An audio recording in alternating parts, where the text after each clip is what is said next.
ನಿವೇಶನಗಳನ್ನ ವಾಪಸ್ ಕೊಟ್ಟ ತಕ್ಷಣ ತನಿಖೆ ಮುಗಿಯಲ್ಲ.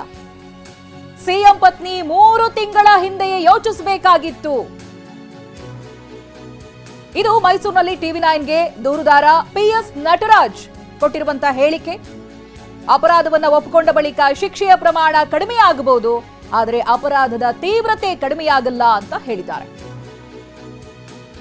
ಮಹತ್ವದ ಬೆಳವಣಿಗೆಯಲ್ಲಿ ಸಿಎಂ ಸಿದ್ದರಾಮಯ್ಯ ಪತ್ನಿ ಪಾರ್ವತಿಯವರು ತಮಗೆ ನೀಡಿರುವಂತಹ ಬದಲಿ 14 ನಿವೇಶನಗಳನ್ನು ಮೈಸೂರು ನಗರಾಭಿವೃದ್ಧಿ ಪ್ರಾಧಿಕಾರಕ್ಕೆ ವಾಪಸ್ಸು ತೆಗೆದುಕೊಳ್ಳಿ ಅಂತೇಳಿ ಪತ್ರವನ್ನು ಬರೆದಿದ್ದಾರೆ. ಇದು ಸಾಕಷ್ಟು ಸಂಚಲನವನ್ನು ಮೂಡಿಸಿದೆ, ಚರ್ಚೆಗೆ ಕಾರಣವಾಗಿದೆ. ಈ ಬಗ್ಗೆ ಮಾತಾಡಲಿಕ್ಕೆ ಮೈಸೂರು ನಗರಾಭಿವೃದ್ಧಿ ಪ್ರಾಧಿಕಾರದಲ್ಲೇ ಕೆಲಸ ಮಾಡ್ತಾ ಇದ್ದಂಥ ಮತ್ತೆ ಈ ಒಂದು ಪ್ರಕರಣದ ಬಗ್ಗೆ ಮೊದಲು ಬೆಳಕು ಚೆಲ್ಲಿದಂತಹ PS ನಟರಾಜ್ ನಮ್ಮ ಜೊತೆಗಿದ್ದಾರೆ. ಸರ್, ಮೊದಲನೇದಾಗಿ ತಾವು ಈ ಒಂದು ಪ್ರಕರಣ ಏನಿದೆ ಅದನ್ನ ಬೆಳಕಿಗೆ ತಂದು ಜಿಲ್ಲಾಧಿಕಾರಿಗಳಿಗೆ ಪತ್ರ ಬರೆದಿದ್ದಾರೆ. ಜಿಲ್ಲಾಧಿಕಾರಿಗಳು ಪತ್ರದಲ್ಲೂ ತಮ್ಮ ಹೆಸರನ್ನು ಉಲ್ಲೇಖ ಮಾಡ್ತಾರೆ, ಇವರು ದೂರನ್ನು ಕೊಟ್ಟಿದ್ದಾರೆ ಅಂತೇಳಿ. ಇದೀಗ 14 ನಿವೇಶನಗಳನ್ನು ವಾಪಸ್ ಕೊಡ್ತೇನೆ ಅಂತಿದ್ದಾರೆ. ತಾವು ಅಲ್ಲೇ ಕೆಲಸ ಮಾಡಿದಂಥವ್ರು, ಇದಕ್ಕೆ ಕಾನೂನಲ್ಲಿ ಅವಕಾಶ ಇದೆಯಾ? ನಾನು ಪಾರ್ವತಮ್ಮ ಅವರಿಗೆ ಮೊದಲು ಅಭಿನಂದನೆಗಳನ್ನ ಹೇಳ್ತೀನಿ. ನಮ್ಮ ಭಾರತೀಯ ಸಂಸ್ಕೃತಿಯಲ್ಲಿ ಒಂದು ಮಾತಿದೆ, ವಿವೇಕ, ಮುಂದಾಲೋಚನೆ, ಆ ಒಂದು ಅಪಾಯದ ಅರಿವನ್ನು ಮೊದಲು ಗ್ರಹಿಸೋರು ಗೃಹಿಣಿಯರು, ಮಾತೆಯರು. ಪುರುಷರಿಗಿಂತ ಬೇಗ ಅದನ್ನು ಒಂದು ಸೂಕ್ಷ್ಮತೆಯಲ್ಲಿ ಗಮನಿಸ್ತಾರೆ. ತನ್ನ ಕುಟುಂಬ ಆಗಲಿ ಅಥವಾ ಒಂದು ಪರಿಸ್ಥಿತಿಗಳಲ್ಲಿ ನಿಭಾಯಿಸುವಲ್ಲಿ ಆ ಮಾತೆಯರದ ಒಂದು ಏನು ಜಾಣ್ಮೆ ತುಂಬ ಎದ್ದು ಕಾಣುತ್ತೆ. ಯಾಕೆಂದರೆ ಪುರುಷರು ಯಾವಾಗಲೂ ಆ ಇಗೋ, ಆ ಒಂದು ಹಾಮ್ನಲ್ಲಿ ನಾನು ಮಾಡೋದು ಸರಿ ಅನ್ನೋ ಒಂದು ಸುತ್ತಳತೆಯಲ್ಲೇ ಇರ್ತಾರೆ. ಹಾಗಾಗಿ ಈ ಪ್ರಕರಣ ಒಂದು ಸ್ಪಷ್ಟ ಉದಾಹರಣೆಯಾಗಿದೆ.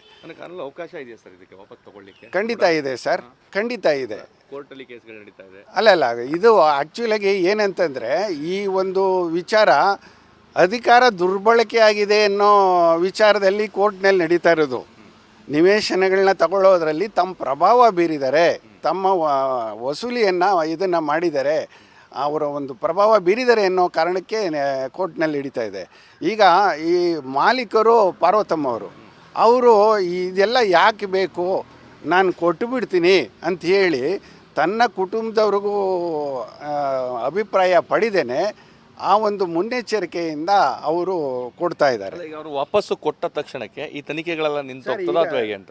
ಬಹುಶಃ ತಮಗೆ ಮರ್ತು ಬಿಟ್ಟಿದ್ದೀರಿ ಅನಿಸುತ್ತೆ. ಹಿಂದೆ ಈ ಪುಣ್ಯಾತ್ಮ ಒಬ್ಬರು ನಟೇಶ್ ಏನು ಕಮಿಷನರಾಗಿ ಬಂದಿದ್ದರು, ಯಾರೋ ಒಬ್ಬರು ರಾಜಕೀಯ ವ್ಯಕ್ತಿಯವರಿಗೆ ಒಂದು ನಿವೇಶನವನ್ನು ಅವರು ಗಂಡ ನನಗೆ ಬೆಂಗಳೂರಿನಲ್ಲಿ ನಿವೇಶನ ಇದೆ, ನನಗೆ ಬೇಡ ಅಂತ ಅಲಾಟ್ ಆದಿದ್ದ ಸೈಟ್ನ ವಾಪಸ್ ಕೊಟ್ಟಿರ್ತಾರೆ. ಸುಮಾರು ಒಂದು 25 ವರ್ಷದ ಹಿಂದೆ ಆ ಪತ್ನಿ ಅದನ್ನು ಯಾರೋ ನಮ್ಮ ಮೂಡ ನೌಕರ ಪತ್ತೆ ಹಚ್ಚಿ ಇಂಥದೇ ಕೆಲಸ ಮಾಡೋದು, ಮೂಡದಲ್ಲಿ ಸಂಬಳ ತಗೊಳ್ಳೋದು. ತನಿಖೆ ನಿಂತೋಗುತ್ತಾ ಸರ್ ಇದಾದರೆ? ಕೊಟ್ಟರೆ ಖಂಡಿತ ನಿಲ್ಲಲ್ಲ ಸರ್, ಖಂಡಿತ ನಿಲ್ಲಲ್ಲ. ಯಾಕೆಂದರೆ ಕದ್ದು ಮಾಲನ್ನ ವಾಪಸ್ ಕೊಟ್ಬಿಟ್ರೆ ಅವನ ಅಪರಾಧ ನಿಂತೋಯ್ತು ಅಂತ ಅಲ್ಲ. ಹೌದು, ಅವನು ಒಪ್ಕೊಂಡಂಗೆ ಅಷ್ಟೇ, ನಾನು ಕಳ್ತನ ಮಾಡಿದ್ದೆ ಅಂತ ಒಪ್ಕೊಂಡಂಗೆ. ಆ ಕಳ್ತನ ಕಳ್ಕೊಂಡವರು, ನಷ್ಟ ಅನುಭವಿಸಿದವರು ವೈಯಕ್ತಿಕವಾಗಿದ್ದರೆ, ಈಗ ನನ್ನ ಸಾಮಾನ್ಯನ ಯಾರೋ ಕದ್ರು ಅಂತ ಅಂದರೆ ಅವ್ರ ಪರಿಸ್ಥಿತಿಗೆ ಕದ್ರು ಅಂತ ನನಗನ್ಸಿದ್ರೆ ಹೋಗಲಿ ಬಿಡಪ್ಪ, ನಾನು ದೂರು ಕೊಡಲ್ಲ ಅಂತ ಹೇಳ್ಬೋದು, ಇನ್ನು ಮುಂದೆ ಸರಿಯಾಗಿರಿ ಅಂತ ಹೇಳ್ಬೋದು. ಆದರೆ ಇದು ಅದಲ್ಲ, ಇದು ಸಾರ್ವಜನಿಕವಾಗಿ ಅವರು ವಾಪಸ್ ಕೊಡ್ತಾ ಇರೋದು ದೊಡ್ಡತನ, ಸಂತೋಷ. ಅಲ್ಲಿಗೆ ಒಂದು ಇತಿಶ್ರೀ ಆಯಿತು. ಇದೇ ಒಬ್ಬರು ಮುತ್ಸಿದ್ದಿ 40 ವರ್ಷ ರಾಜಕೀಯ ಮಾಡಿದವರು, ಇವರು ಎಲ್ಲ ಸುತ್ತಳತೆಯಲ್ಲಿ ಇಟ್ಕೊಂಡು ಇದು 3 ತಿಂಗಳು ರಾಜ್ಯದ ಯಾವುದೇ ಅಭಿವೃದ್ಧಿ ಆಗದಂಗೆ ನಡೆಸಿದ್ರು.